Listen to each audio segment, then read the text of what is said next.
அனைத்து உரிமை குரல் நண்பர்களுக்கும் வணக்கம். தமிழ்நாட்டுடைய அடுத்த சிஎமாக சீமான் தான் இருப்பாரு அப்படின்ற விஷயத்த ஜோதிடர் பாபு அவர்கள் பார்த்தீங்கன்னா ரொம்ப உறுதியாகவே சொல்லியிருக்காரு. இது குறித்து அந்த வீடியோவில் முழுமையாக பார்க்க போகிறோம், வாங்க பார்க்கலாம்.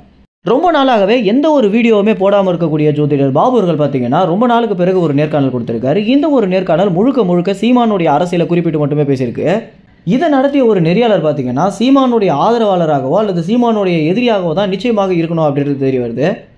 ஏன்னா முழுக்க சீமானவர்கள் குறித்த கேள்விகளை மட்டுமே ஜோதிடர் பாபு இடத்துல கேட்டுட்டு இருந்தாரு.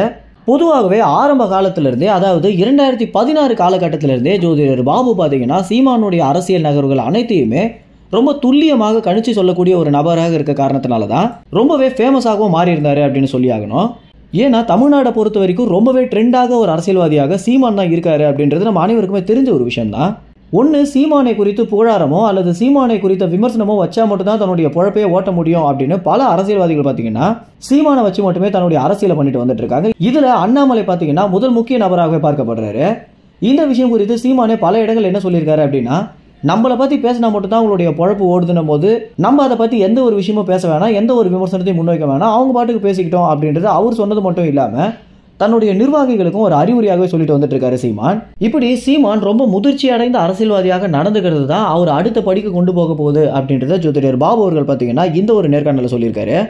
ஏன்னா முந்தைய காலங்களில் சீமான் ரொம்ப கோபப்படக்கூடிய நபராகவும் எல்லா பொதுக்கூட்டங்களையும் எல்லா செய்தியாளர்கள் சந்திப்புலையும் ரொம்பவே ஆக்ரோஷமாக பேசிட்டு இருந்த ஒரு சீமான் தற்போது ரொம்ப நேர்த்தியான ஒரு அரசியலையும் ரொம்ப அமைதியான ஒரு அரசியலையும் பண்ணிட்டு வந்துட்டு இருக்கிறது அவருடைய அரசியல் முதிர்ச்சியை காட்டுது அப்படின்னும், இந்த ஒரு அமைதி தான் அவர் அடுத்த கட்டத்துக்கு கொண்டு போக போகுது அப்படின்றத ஜோதிடர் பாபு பார்த்தீங்கன்னா ரொம்ப அடிச்சு சொல்லியிருக்காரு.